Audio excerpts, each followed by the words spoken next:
I love project cooking. Absolutely put my hand up for that every single time, except the times when you're really busy and you just need to eat something now.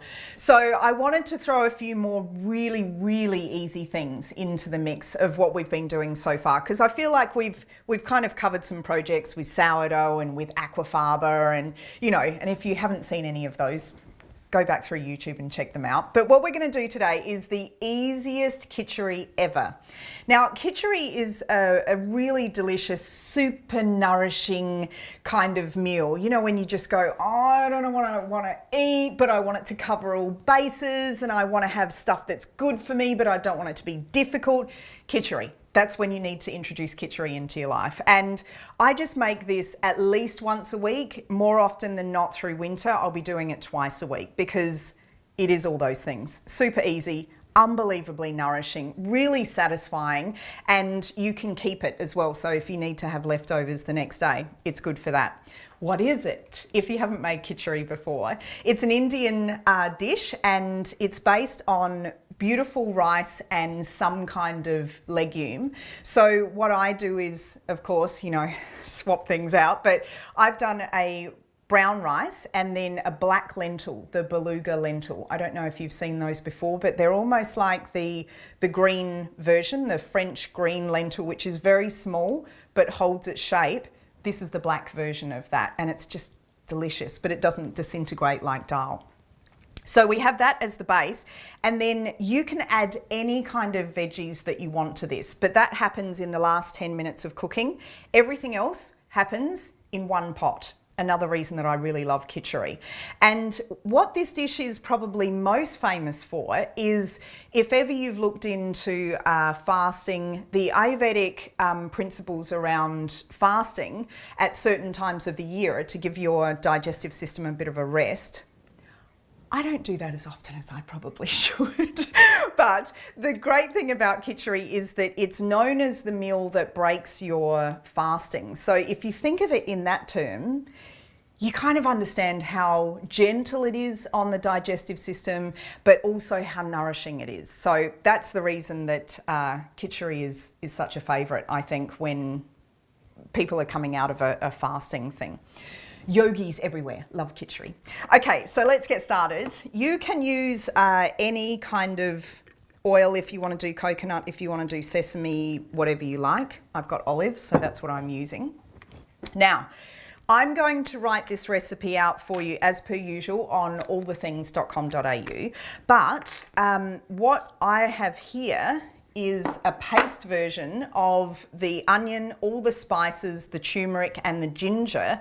And what I've been doing lately, and I'll give you this little tip, I've been mixing this up in a big batch, and then I have a jar of this in the fridge, and I use it in heaps of stuff so that base is all ready to go, and it just makes it so much faster and so much easier. Plus, I think there's something about the flavours having a chance to kind of hang out with each other for a long time that gives it a really good underpinning, a foundation of deliciousness.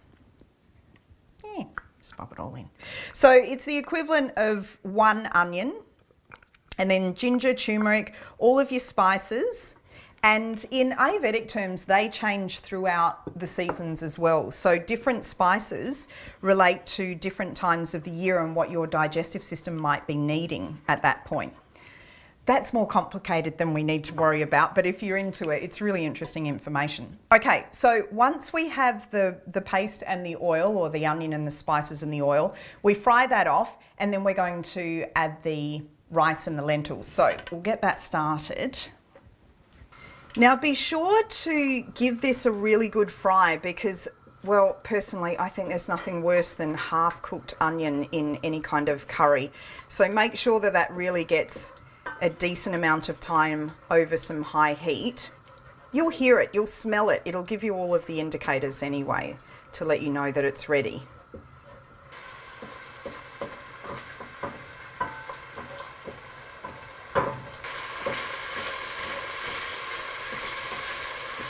Okay, you can start to see that the paste has separated a little bit, that the onion is trying to take up the oil, and the oil has a little bit of the colour coming out of it. So we're getting pretty close to that being cooked. You don't want to overcook it either.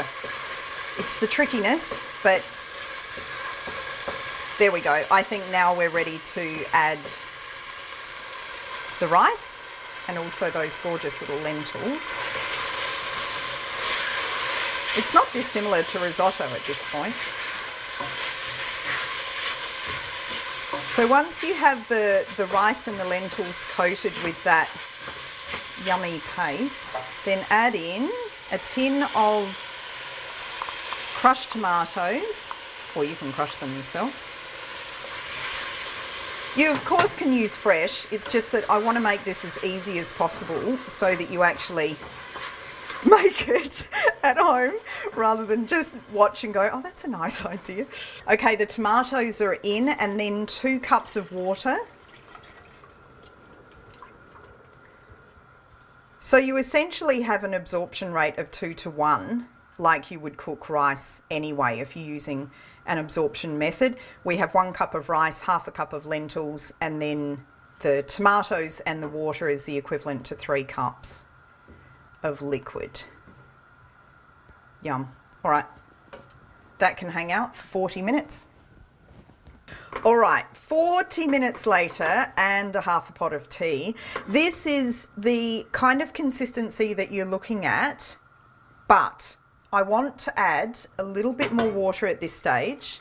Now, it'll depend on, you know, how long you cooked it for, whether you left the lid on, blah, blah, blah, blah, because you might have a lot more moisture than I do. But if you have a drier risotto consistency, you want to add a little bit more moisture, because in these last 10 minutes of cooking, we're going to add the cauliflower. Well, I'm adding cauliflower. You can do beans, you could do peas, you could do partially cooked potato if you wanted to, spinach, anything that you love to have as far as veggies are concerned, with a bit of an Indian kind of slant, it will work. Okay, so 10 minutes, and that will steam through the cauliflower and put some of that yummo spice through it as well. All right, we'll let that steam through. Alrighty, the cauliflower has been in there for about 10 minutes. Now, I don't necessarily overcook vegetables. In fact, I hardly ever overcook vegetables. So if you want to give it a little bit longer, you can do that. But I like a little bit of crunch with my veggies.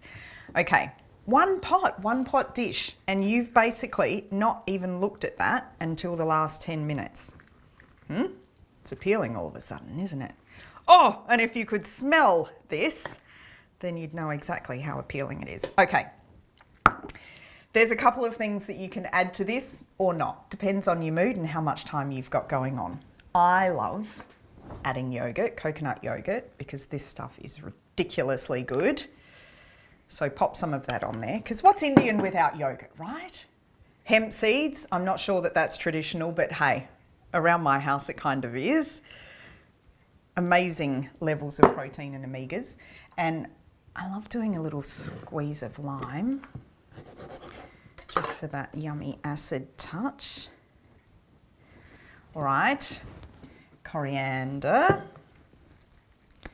Now, this is from my garden, and we garden organically, so if there's nibbles in there, you'll have to forgive me. Chefy, something like that. And a masala that I made. So remember I was saying that there are particular spices that you can use at particular times of the year, according to Ayurvedics. This is the early autumn masala. So there's actually 6 seasons in the Ayurvedic year, but this is early autumn, and it's, oh, I can smell it now. Loads of celery seed, and then mustard seeds. I use the white ones, white pepper, some ginger powder, and a little bit of nutmeg. It's quite extraordinary because it's not what you expect a Indian curry to kind of smell or taste like, but this is, well, I consider it medicinal. So pop a bit of that over the top as well.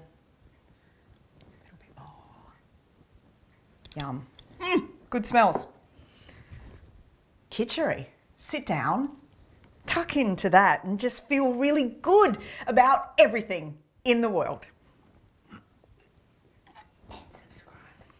Oh, and you know what you should do? You should subscribe.